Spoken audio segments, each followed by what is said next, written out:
Hello friends, Jennifer Pearson here, Thistle Gypsy. There are dogs out, just a forewarning. You may see them coming and going. I was actually going to do this video about 20 minutes ago, 30 minutes ago, and decided to see if the dogs would settle down.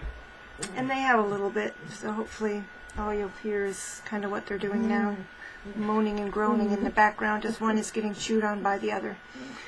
So I finally kind of broke down and got Earth Warriors Oracle. I don't know why, I don't know why I hesitated. Maybe because it's 44 cards and I usually like decks that are more than that. This is another Alana Fairchild, but I love, and I feel like her messages are frequently very much the same from deck to deck, etc. But she's a very good curator of art, or choosing artists. I will say that. If it is her that does the choosing of the art, I don't know how these publications come together. In any case, in the end, I couldn't resist the art of this deck, and so, which is not always a good sign. That doesn't always result in a deck jibing with me at all. Sometimes I've started to think that in fact, if I really, really like the art, and that's one of the main attractions of the deck, that I probably won't even like it.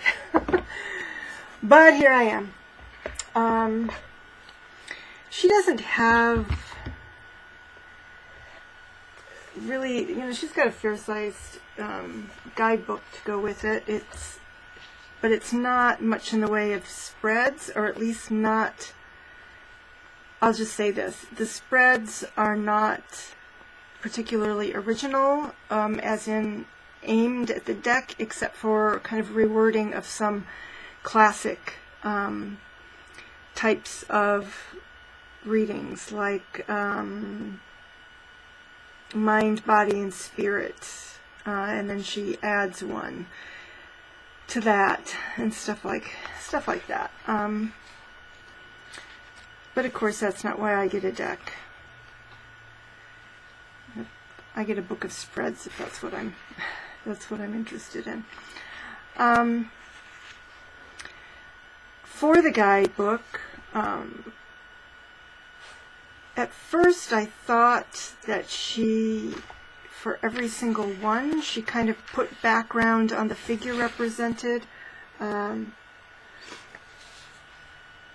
And I'm not so sure that she does with all of them. I think some of them, like the more animal totem-y kinds of things, are more general energies anyway. But some that she does a lovely job, and there's quite a bit in here from both what you might call Latin America, the Mayans, and that sort of thing, or South American, and Hawaii.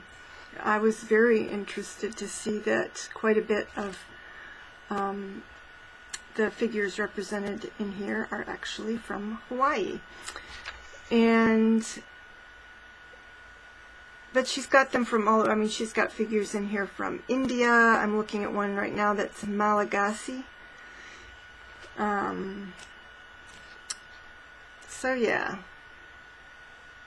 I really love that aspect of it. Here's somebody from Africa. We got a couple from Africa. Here's one from Norse mythology. Yeah, the multicultural aspect I really enjoy. Yep.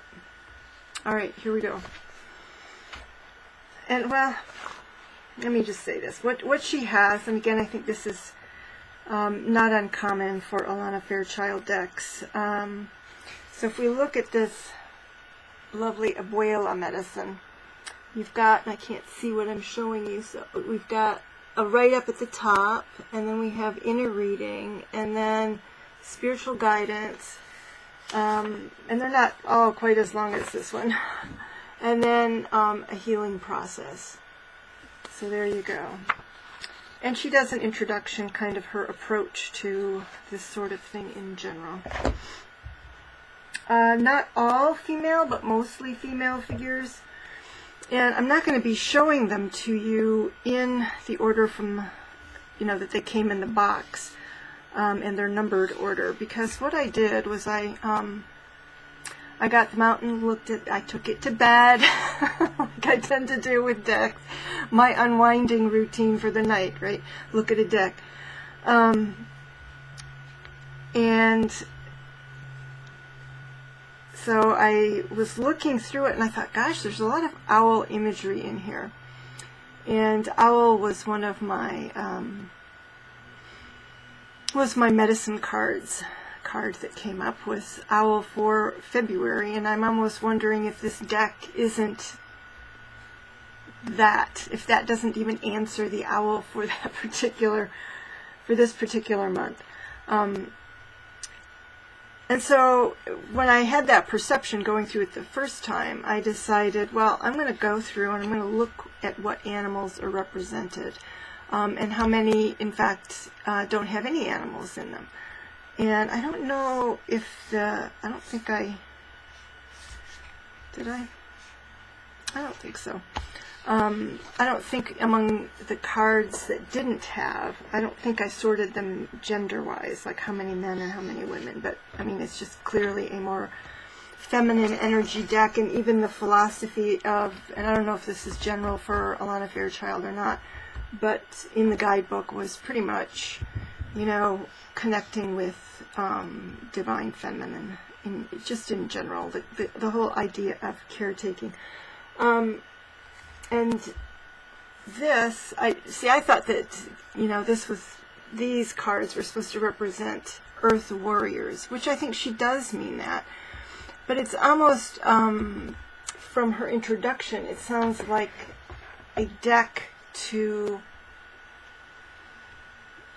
that considers us Earth warriors, and is essentially a deck to heal and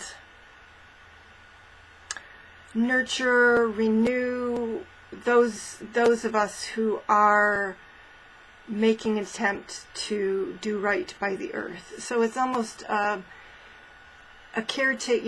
caretaking for the caretakers of the earth, or those who are kind of fighting the good fight. And I do appreciate that kind of sentiment. And I remember one time there was a massage therapist, and I told her I was a teacher, and she said, "Oh, honey, you need to be getting massages." Of course, this could be salespeople, but that isn't. I didn't take it as salesmanship. She said, you guys, you hold so much energy, you take in so much energy that you really need to, let that go and renew yourself and all of this stuff. Well, I think my teaching with the adult education is not quite as draining as somebody who spends 8 hours in a classroom full of teenagers or 8-year-olds or that sort of thing. So, but I really appreciated her acknowledgement of kind of what a given person is likely to go through, and what they need to also let go of, or what they need to receive, the care that they need to receive in order to have the endurance to continue in their role in a balanced way. And so that's, I think, part of the intention of this deck, and I do appreciate that. So we're going to start with, so I ordered this according to animals or no animals, and we're starting with the big cats.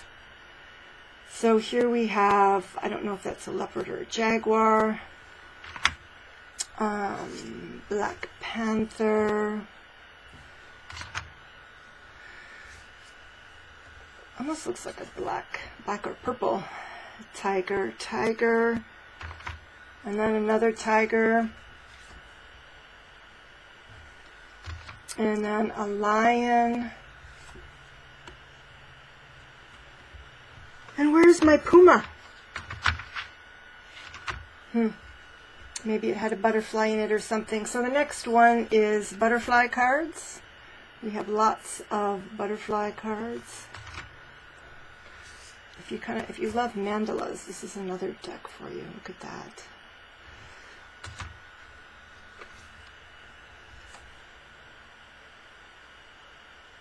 So she's got her butterfly up here. She's got her butterfly up there.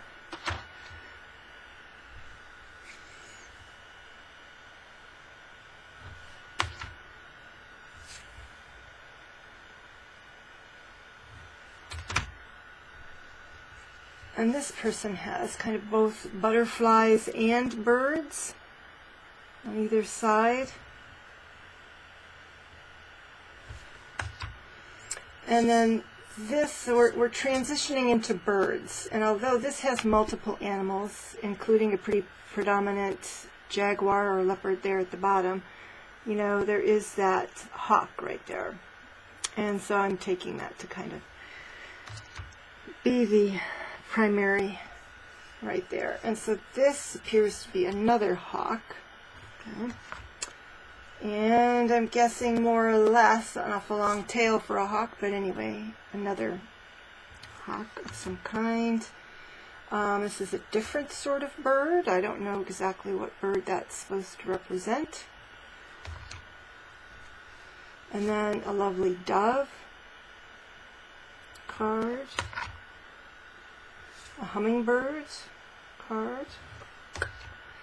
And now we're, now we have two. That looks like a quetzal over here. That I think that's a quetzal. And maybe another hummingbird. Yeah, gorgeous, gorgeous artwork. To me, and the colors are very strong, and they might be a little busy, but they're, you know, I don't think you're intended to like examine every little thing on here. You know, I think it's the composite that you're supposed to respond to. And there's a big wing there, and so that's why I did that one as a bird. Here's the beginning of the owls. Look at these gorgeous owl cards. That might be the best one right there. I think the artist, what is the artist's name? This deck is one of those decks where you should have the artist right on the front. It should not be buried.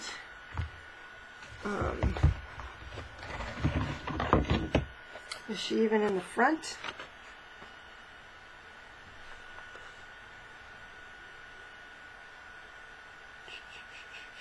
Come on, people.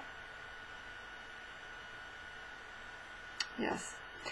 Artwork copyright. So among the copyrights where they're essentially required to provide the information, it's Isabel Bryna, Bryna, B-R-Y-N-A.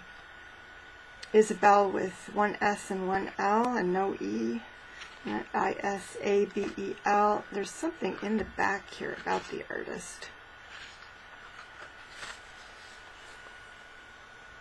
So there she is.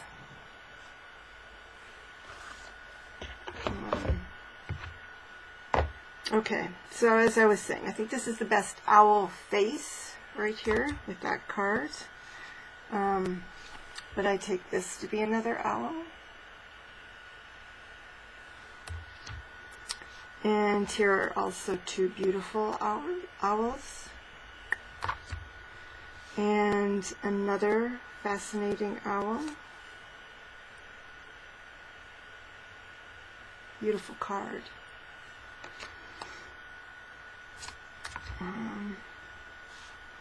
And another owl. So you see, they're in here a lot. And then just a card with a variety, but there's your owl in the corner. And there is, I thought there was another, what did I do? Are there single ones in the back? Maybe so. Yeah. Not sure why I put them in the back. Yeah. So, what I just went through was essentially cards that had animals that had a number of cards that had the same, or classified, like the big cats. Here's my big cat that I didn't put in with the big cats.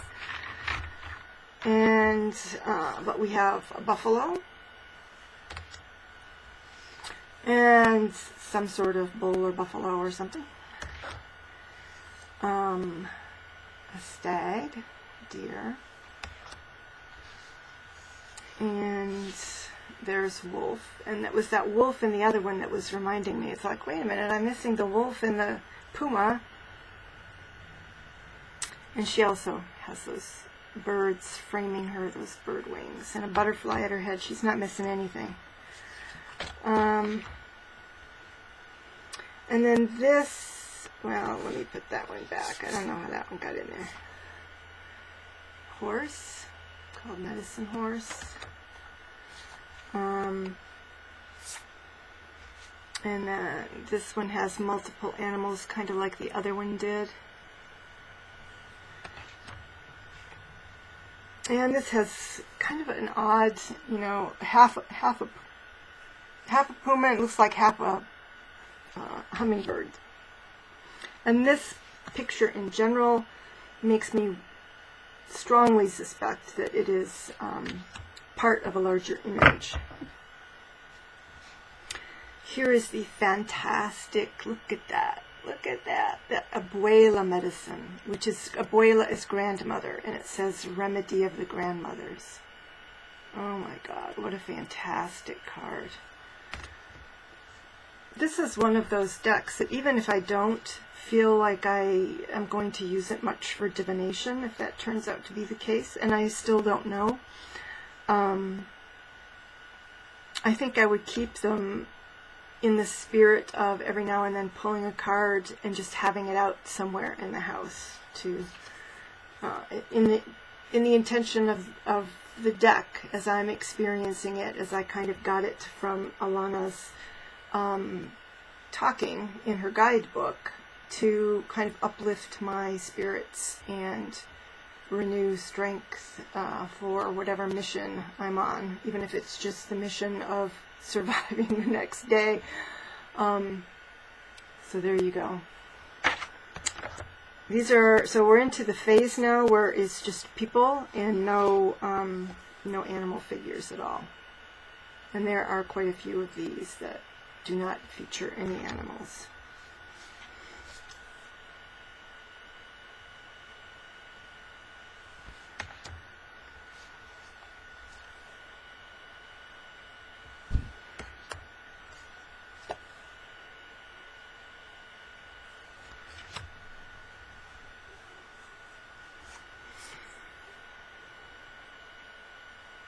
Again, I just find the artwork really engaging and awe-inspiring.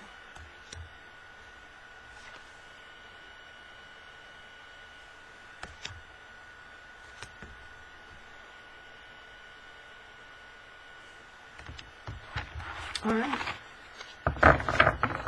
And that's that.